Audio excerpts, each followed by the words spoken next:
Hi, എല്ലാവർക്കും നമസ്കാരം. Media attention കിട്ടാൻ വേണ്ടിയിട്ടും അതുപോലെ തന്നെ സാമ്പത്തികമായിട്ട് എന്തെങ്കിലും നേട്ടത്തിന് വേണ്ടിയിട്ടൊക്കെ ചില ആളുകൾ ചില കാര്യങ്ങൾക്കായി തുനിഞ്ഞിറങ്ങാറുണ്ട്. അതുപോലുള്ളൊരു സംഭവമാണ് ശ്വേതാ മേനോനെതിരെ മാർട്ടിൻ എന്ന് പറയുന്ന ഒരാൾ കൊടുത്ത കേസ് എന്നാണ് എനിക്ക് തോന്നിയത്. കാരണം അമ്മ എന്ന സംഘടനയിൽ ഇലക്ഷൻ നടക്കുകയാണ്, ശ്വേത മത്സരിക്കുന്നുണ്ട്. ശ്വേതയോടൊപ്പം മത്സരിക്കാനിരുന്ന ആളുകളൊക്കെ ശ്വേതയ്ക്ക് വേണ്ടി പലരും പിൻവലിഞ്ഞു. കാരണം ലേഡീസ് വരട്ടെ എന്നുള്ളൊരു നിലയ്ക്ക് കുറേ അധികം ആളുകൾ പിൻവലിഞ്ഞു ഒപ്പം. പക്ഷെ അതിലുള്ള ചില ആളുകൾ പൂർണ്ണ സമ്മതത്തോടെയും തൃപ്തിയോടെ അല്ല പുറകോട്ട് പോയതെന്നാണ് പല വാർത്തകളിൽ നിന്ന് നമുക്ക് മനസ്സിലാവുന്നത്. ഫോഴ്സ്ഫുള്ളി അവർ പുറകോട്ട് പോകേണ്ട ഒരു അവസ്ഥ വന്നതാണ്. അതിനെ തുടർന്നിട്ടാണ് ശ്വേതാ മേനോനെതിരെ ഇത്തരത്തിലൊരു കേസ് ഉണ്ടായത് എന്നാണ് നമുക്ക് മനസ്സിലാക്കാൻ കഴിയുന്നത്. ഈ പരാതി കൊടുത്തിരിക്കുന്ന ആള് ഒന്നുമില്ലെങ്കിൽ സാമ്പത്തിക ലാഭത്തിനായിട്ട്, അല്ലെങ്കിൽ ഈ അവസരം മുതലാക്കിയിട്ട് ശ്വേതാ മേനോനെ കഴിവതും നാണം കെടുത്തുക, അതിലൂടെ അയാൾക്ക് നാലാളെ തിരിച്ചറിയുന്ന ഒരു രീതിയിൽ എത്തുക എന്നുള്ളൊരു കാരണം കൊണ്ടായിരിക്കണം ചിലപ്പോൾ കേസ് കൊടുത്തിട്ടുണ്ടാവുക. ചില ആള് കളിക്കാൻ വേണ്ടിയിട്ട്, ചില സിറ്റുവേഷൻസിലൊക്കെ ആള് കളിക്കാൻ വേണ്ടിയിട്ട്, മാധ്യമ ശ്രദ്ധ കിട്ടാൻ വേണ്ടിയിട്ട് ഒക്കെ ഇത്തരത്തിലുള്ള കാര്യങ്ങൾ ചെയ്തതായിട്ട് നമ്മൾ അറിഞ്ഞിട്ടുണ്ട്. കോടതി പലപ്പോഴും ഇത്തരക്കാരെ ഓടിച്ചുവിട്ട ചരിത്രം ഉണ്ടായിട്ടുണ്ട്. പല ആവശ്യമില്ലാത്ത കേസുകളും കൊണ്ട് കോടതിയുടെ സമയം മെനക്കെടുത്തിയെന്ന് പറഞ്ഞിട്ട് അത്തരത്തിലൊരു കേസ് തന്നെയാണ് ഇതെന്ന് എനിക്ക് തോന്നുന്നു. കാരണം വെറുതെ കോടതിയുടെ സമയം പാഴാക്കുകയാണ്. സെൻസർഷിപ്പ് കഴിഞ്ഞ് ഇറങ്ങിയ സിനിമകളുടെ കാര്യമാണ് ഇയാൾ പറയുന്നത്.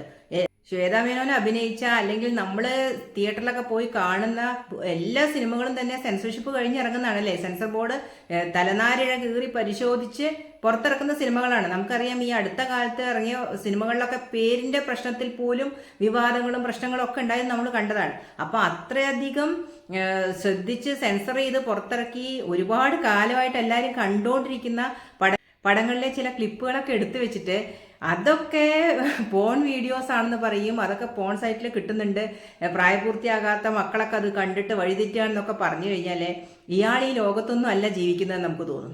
കാരണം നമ്മുടെ മൊബൈലിലൊന്ന് അമർത്തി കൊടുത്താൽ എന്താണ് അതിനുള്ളിൽ കിട്ടാത്തതെന്ന് ആലോചിച്ച് നോക്കൂ.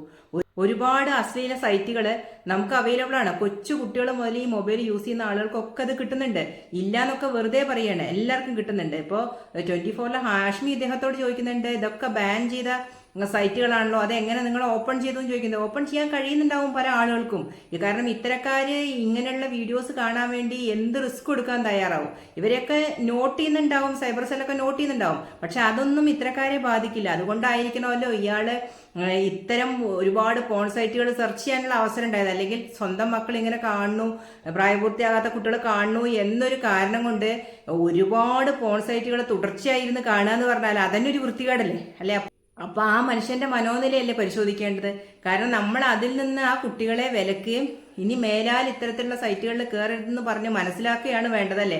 അതിന് പകരം ഇതിലൊക്കെ അഭിനയിച്ച ആളുകൾക്കെതിരെ കേസ് കൊടുക്കുകയാണെങ്കിൽ ഹിന്ദി സിനിമയൊന്നും പുറത്തിറങ്ങാൻ തന്നെ പറ്റൂല അല്ലേ. ഹിന്ദി സിനിമയൊന്നും നമുക്ക് ഈ ഹിന്ദി ഇംഗ്ലീഷ് സിനിമകളൊന്നും നമുക്ക് കാണാൻ തന്നെ പറ്റില്ല, ഒന്നും പുറത്തിറക്കാൻ തന്നെ പറ്റില്ല. അത് മാത്രമല്ല, ഒരുപാട് പോൺ സൈറ്റുകൾ നമ്മുടെ ചുറ്റും കിടന്ന് കറങ്ങുന്നുണ്ട്. ഇതൊന്നും ഇദ്ദേഹം കാണാതെയാണ് ഈ ശ്വേതാ മേനോനെതിരെ. കാണാതെ എന്ന് പറയാൻ കഴിയില്ല. കാരണം ഇതൊക്കെ കുത്തിയിരുന്ന് കണ്ടിട്ട് അയാൾക്ക് വട്ടായതാണെന്ന് തോന്നുന്നു. അല്ലെങ്കിൽ ഇയാൾക്ക് ആരോ പൈസ കൊടുക്കാം, ശ്വേതാ മേനോനെ ഒന്ന് നാണം കെടുത്തിയാൽ എന്ന് പറഞ്ഞിട്ട് ഇയാൾ ഇറങ്ങി പുറപ്പെട്ടതും ആവാൻ മതി. യാതൊരു ഉളുപ്പുമില്ലാതെ എല്ലാ ന്യൂസ് ചാനലുകളും കയറി ഇരുന്നിട്ട് ഈ സൈറ്റുകളുടെ പേരുകളും കാര്യങ്ങളും ഇത്രയധികം ഇയാൾ കണ്ട കാര്യങ്ങളൊക്കെ അയാൾ വ്യക്തമായി പറയുന്നുണ്ട്. കുറച്ചൊരു നാണവും മാനുള്ള മനുഷ്യനാണെങ്കിൽ അത് ചെയ്യില്ല അല്ലേ. കാരണം നമ്മൾ എങ്ങനെ ഒരു പരാതി കൊടുക്കുകയാണെങ്കിൽ തന്നെ എന്താ പറയുക, കുട്ടികളിത് കാണുന്നുണ്ട്, ഇന്ന ആളുടേതാണെന്ന് മനസ്സിലായത് കൊണ്ട് നമ്മളത് ചെയ്തു എന്ന് പറയുന്നതിന് പകരം അയാൾ ഓരോ സൈറ്റിന്റെയും പേരുകൾ കേട്ടാൽ അരക്കുന്ന രീതിയിലുള്ള പേരുകളാണെന്ന് ഹാഷ്മി പറയുന്നത് കേട്ടു. അപ്പൊ അങ്ങനെയുള്ള സൈറ്റുകളുടെ പേരുകൾ വരെ എഴുതി കൊടുത്തിട്ട് ഒരു വൻ ലിസ്റ്റ് തന്നെ ഉണ്ട് അത്ര അയാളുടെ കളക്ഷനിൽ ഈ സൈറ്റുകളുടെ പേരുകൾ. അപ്പോൾ അതൊക്കെ ഇരുന്ന് സെർച്ച് ചെയ്തതിലെല്ലാം ഈ സൈറ്റുകളിലെല്ലാം തന്നെ ശ്വേതാ മേനോന്റെ വീഡിയോസ് ഉണ്ടെന്ന് ഇയാൾ ഇത്ര ഉറപ്പിച്ച് പറയണമെങ്കിൽ അതൊക്കെ കണ്ടിട്ടുണ്ടാവണമല്ലോ. അപ്പൊ എത്ര കാലമായിട്ടുണ്ടാവും ഈ പരിപാടി തുടങ്ങിയിട്ടൊന്ന് ആലോചിച്ച് നോക്കും. എന്നിട്ട് അതിന്റെ കേട് തീർക്കാൻ വേണ്ടി ശ്വേതാ മേനോനെതിരെ പരാതി കൊടുത്തു എന്നുള്ളൊരു തോന്നലാണ് ശരിക്കും സത്യം പറഞ്ഞിട്ടുണ്ടായത്. ഇങ്ങനെയുള്ള ആൾക്കാരെ തെരണ്ടി വാലും കൊണ്ട് അടിക്കണം, അതാണ് വേണ്ടത്. കാരണം നമ്മുടെ നാട്ടിൽ നടക്കുന്ന ഒരുപാട് സംഭവങ്ങൾ ഉണ്ടല്ലേ.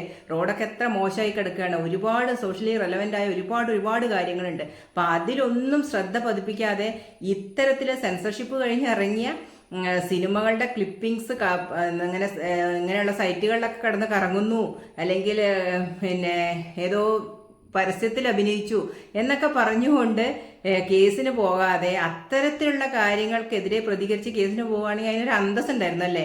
ഇതിപ്പോ കടിച്ചതുമില്ല പിടിച്ചതുമില്ല എന്നുള്ള അവസ്ഥയെ തോന്നുന്നു അയാൾക്ക്. കാരണം അയാൾക്കെതിരെ ഇപ്പോൾ ശ്വേതാ മേനോന് കേസ് കൊടുത്തിട്ടുണ്ട്. അത് നിലനിൽക്കാൻ സാധ്യതയുണ്ട്. കാരണം അവരെ അപകീർത്തിപ്പെടുത്തുകയാണ് സമൂഹ മധ്യത്തിൽ. കാരണം അവര് ഒരു ജോലി ചെയ്യാണ്, ആ ജോലിയിൽ ജോയിൻ ചെയ്യുമ്പോൾ അവരുടെ ഡയറക്ടറും പിന്നെ നിർമ്മാതാവും ഒക്കെ പറയുന്ന പ്രകാരമാണ് അവർ അഭിനയിക്കുന്നത്, അല്ലാതെ അവരുടെ ഇഷ്ടത്തിനല്ല അവർ അഭിനയിക്കുന്നത്. ആ സിനിമയിൽ എന്താണോ അവരെ കൊണ്ട് ഈ ഡയറക്ടർക്കും ഒക്കെ ആവശ്യം അതിനനുസരിച്ചിട്ടാണ് അവർ അഭിനയിക്കുന്നത് ആ റോള്. അപ്പോൾ അവരുടെ പങ്ക് ഇതിൽ ഒന്നുമില്ല. അപ്പോൾ കാശിന് വേണ്ടിയിട്ട് ഇത്തരത്തിലുള്ള റോൾ അഭിനയിക്കുന്നതെന്ന് പറഞ്ഞാൽ ഹിന്ദി സിനിമയൊക്കെ നിരോധിക്കേണ്ട ഒരു ഹിന്ദി സിനിമയോ ഇംഗ്ലീഷ് സിനിമകളൊന്നും ഇറക്കാൻ തന്നെ പറ്റാത്തൊരവസ്ഥ വരും. ഇദ്ദേഹം അതൊക്കെ ചെയ്യുമോ? അതാണ് അറിയേണ്ടത്. അതുപോലെ ശ്വേതാ മേനോൻ മാത്രമല്ല ഇത്രയധികം ഇൻറ്റിമേറ്റ് ആയിട്ടുള്ള സീനുകളിൽ അഭിനയിച്ചിരിക്കുന്നത്. നമ്മൾ ബിരിയാണി എന്ന് പറഞ്ഞൊരു സിനിമ ഇറങ്ങിയിട്ടുണ്ട്. അപ്പോൾ അതിലൊക്കെ അഭിനയിച്ചിരിക്കുന്ന നടീനടന്മാർ, അതുപോലെ അതൊക്കെ നമ്മുടെ സമൂഹ മാധ്യമത്തിലൊക്കെ കിട്ടുന്നതാണ്. ഇതൊക്കെ ഈസി ആയിട്ട് അവൈലബിൾ ആയിട്ടുള്ള സംഭവങ്ങളാണ്. അതുപോലെ ഒത്തിരി നമ്മുടെ സ്വാസിക അഭിനയിച്ച 1-2 പടങ്ങൾ ഒക്കെ അങ്ങനെ ഒരുപാട് സ്ത്രീകൾ ഇൻറ്റിമേറ്റ് ആയിട്ടുള്ള സീനുകൾ അഭിനയിച്ച ഒരുപാട് സിനിമകൾ ഇറങ്ങിയിട്ടുണ്ട്. അപ്പോൾ അവർക്കെതിരെയൊക്കെ ഇദ്ദേഹം കേസ് കൊടുക്കേണ്ടി വരുമല്ലോ എങ്ങനെയാണെങ്കിൽ. ഒരു ശ്വേതാ മേനോൻ മാത്രമല്ലല്ലോ മലയാളത്തിൽ അത്തരത്തിൽ അഭിനയിച്ചിരിക്കുന്നത്. അപ്പോൾ അതിൽ നിന്ന് നമുക്ക് മനസ്സിലാക്കാൻ കഴിയുന്നത് ശ്വേതാ മേനോനോടുള്ള എന്തോ വ്യക്തി വൈരാഗ്യം കൊണ്ട്, അല്ലെങ്കിൽ ഇയാൾക്ക് ശ്വേതാ മേനോൻ ഇപ്പോൾ അമ്മയിൽ മത്സരിക്കുന്നുണ്ട് എന്ന് അറിഞ്ഞിട്ട് ആ അവസരം മുതലാക്കി ഇങ്ങനെ 4 ആൾ അറിയും എന്നെ എന്നുള്ളൊരു രീതിയിൽ, അറിയപ്പെടണം എന്ന രീതിയിൽ അയാൾ ഇത്തരത്തിലുള്ള ഇത് കാണിക്കുകയായിരിക്കും എന്ന് വിചാരിക്കുന്നു. അല്ലെങ്കിൽ ആരെങ്കിലും ഇയാൾക്ക് പണം വാഗ്ദാനം ചെയ്തിട്ടുണ്ടാവും. ശ്വേതാ മേനോനെ അങ്ങനെ പൊതുമധ്യത്തിൽ അപകീർത്തിപ്പെടുത്തി കഴിഞ്ഞാൽ, എന്നിട്ട് ഇലക്ഷനിൽ തോൽക്കുക ഒക്കെ ചെയ്തു കഴിഞ്ഞാൽ ഇങ്ങനെ പൈസ തരാമെന്ന് പറഞ്ഞിട്ടുണ്ടാവണം. അത് ഏതെങ്കിലും ഒന്നാവാനാണ് സാധ്യത. അല്ലാണ്ട് യാതൊരു സെൻസും ഇല്ലാത്ത രീതിയിലൊരു കേസും കൊണ്ട് മുന്നോട്ട് പോകണമെങ്കിൽ മോട്ടീവ് എന്തെങ്കിലും ഉണ്ടാവും തന്നെയാണ് എൻ്റെ ഒരു ഉറച്ച വിശ്വാസം.